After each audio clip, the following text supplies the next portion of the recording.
The Game of Life and How to Play It. Florence Scovel Shinn. Love. Every man on this planet is taking his initiation in love. A new commandment I give unto you, that ye love one another. Ouspensky states, in Tertium Organum, that love is a cosmic phenomenon, and opens to man the fourth dimensional world, the world of the wondrous. Real love is selfless and free from fear. It pours itself out upon the object of its affection, without demanding any return. Its joy is in the joy of giving. Love is God in manifestation, and the strongest magnetic force in the universe. Pure, unselfish love draws to itself its own. It does not need to seek or demand. Scarcely anyone has the faintest conception of real love. Man is selfish, tyrannical or fearful in his affections, thereby losing the thing he loves.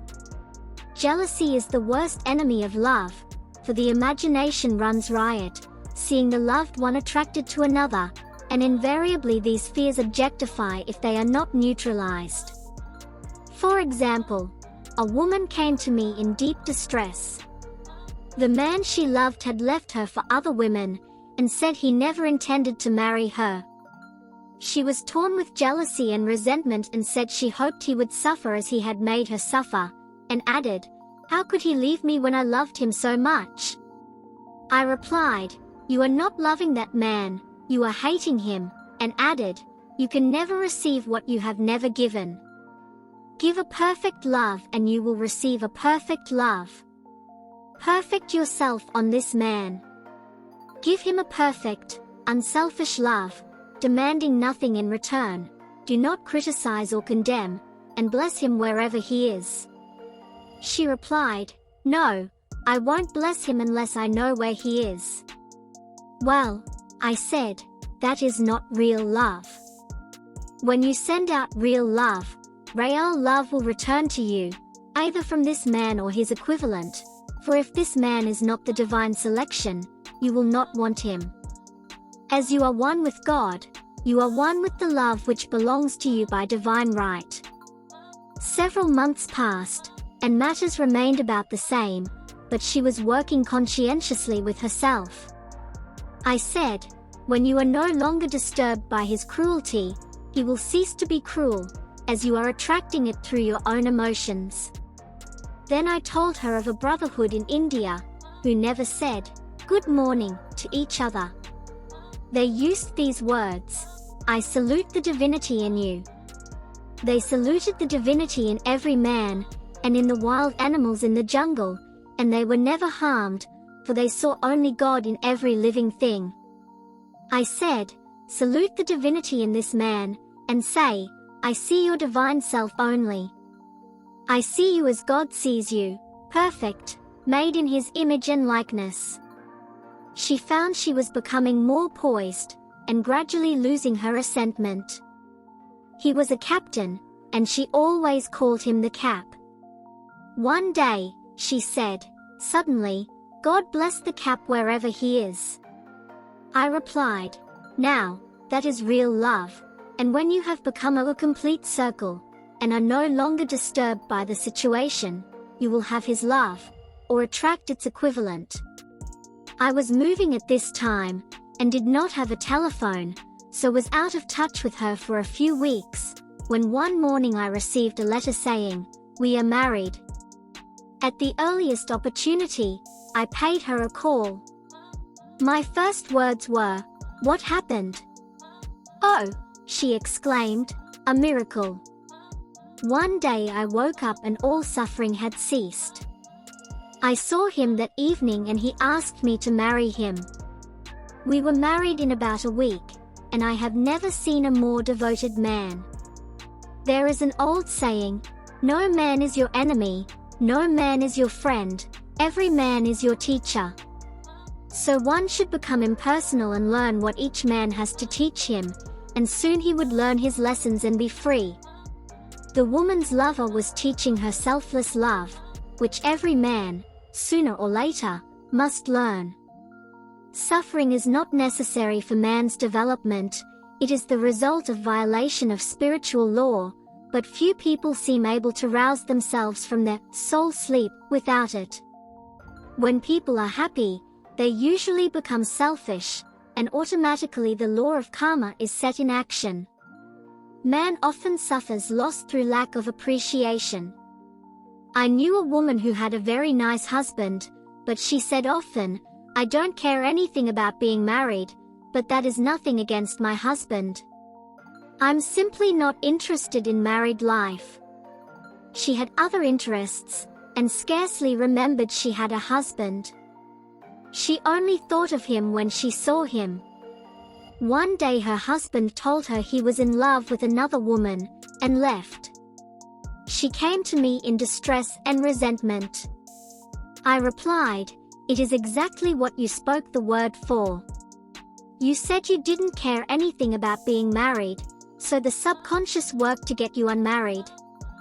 She said, "Oh yes, I see. People get what they want, and then feel very much hurt." She soon became in perfect harmony with the situation, and knew they were both much happier apart.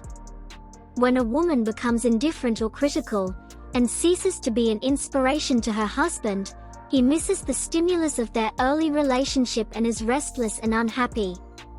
A man came to me dejected, miserable and poor. His wife was interested in the science of numbers, and had had him read. It seems the report was not very favorable, for he said, "My wife says I'll never amount to anything because I am a 2. I replied, "I don't care what your number is, you are a perfect idea in divine mind, and we will demand the success and prosperity which are already planned for you by that infinite intelligence." Within a few weeks, he had a very fine position, and a year or 2 later, he achieved a brilliant success as a writer. No man is a success in business unless he loves his work. The picture the artist paints for love of his art is his greatest work. The pot boiler is always something to live down. No man can attract money if he despises it. Many people are kept in poverty by saying, "Money means nothing to me, and I have a contempt for people who have it." This is the reason so many artists are poor. Their contempt for money separates them from it. I remember hearing one artist say of another, "He's no good as an artist, he has money in the bank." This attitude of mind, of course, separates man from his supply. He must be in harmony with a thing in order to attract it. Money is God in manifestation, as freedom from want and limitation, but it must be always kept in circulation and put to right uses. Hoarding and saving react with grim vengeance.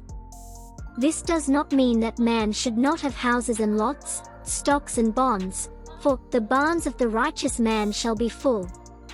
It means man should not hoard even the principal, if an occasion arises, when money is necessary.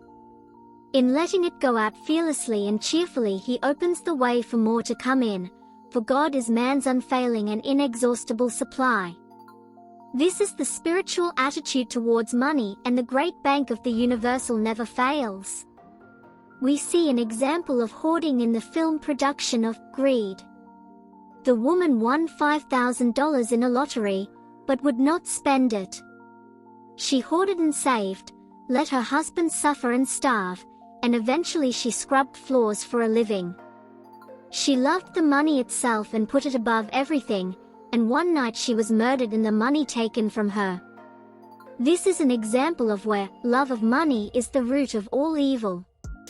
Money in itself is good and beneficial, but used for destructive purposes, hoarded and saved, or considered more important than love, brings disease and disaster, and the loss of the money itself.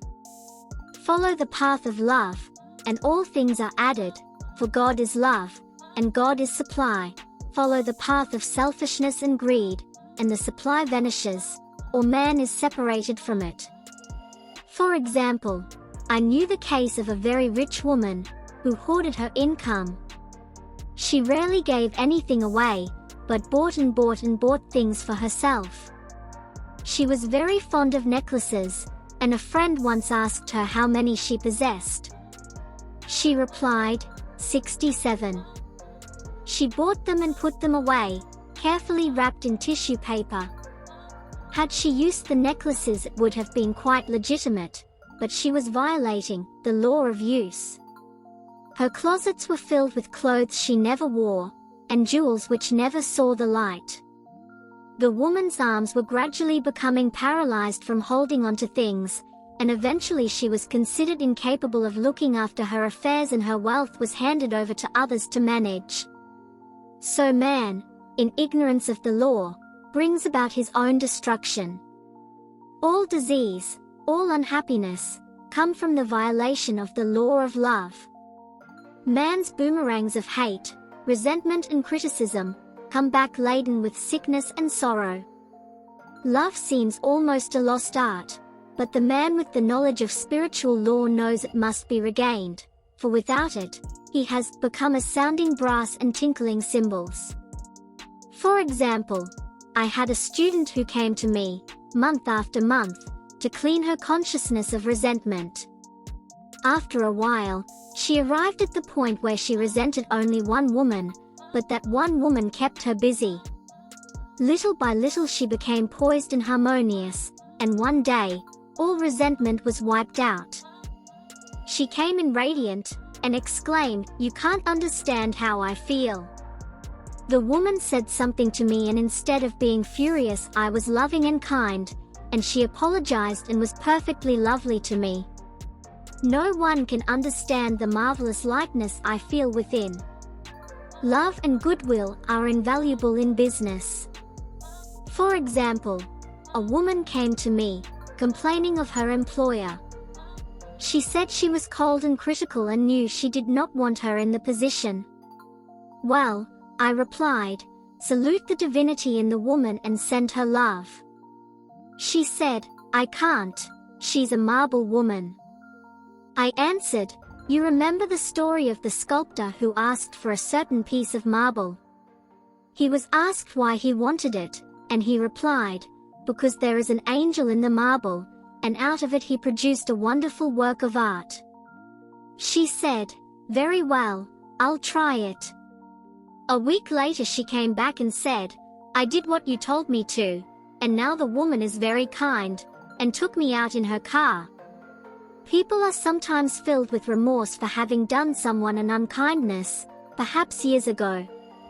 If the wrong cannot be righted, its effect can be neutralized by doing someone a kindness in the present. This one thing I do, forgetting those things which are behind and reaching forth unto those things which are before. Sorrow, regret and remorse tear down the cells of the body, and poison the atmosphere of the individual. A woman said to me in deep sorrow, treat me to be happy and joyous, for my sorrow makes me so irritable with the members of my family that I keep making more karma. I was asked to treat a woman who was mourning for her daughter.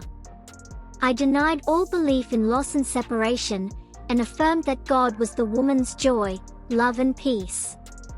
The woman gained her poise at once, but sent word by her son, not to treat any longer, because she was so happy, it wasn't respectable. So, mortal mind loves to hang on to its griefs and regrets. I knew a woman who went about bragging of her troubles, so, of course, she always had something to brag about. The old idea was if a woman did not worry about her children, she was not a good mother. Now, we know that mother fear is responsible for many of the diseases and accidents which come into the lives of children. For fear pictures vividly the disease or situation feared, and these pictures objectify, if not neutralized. Happy is the mother who can say sincerely, that she puts her child in God's hands, and knows therefore, that he is divinely protected.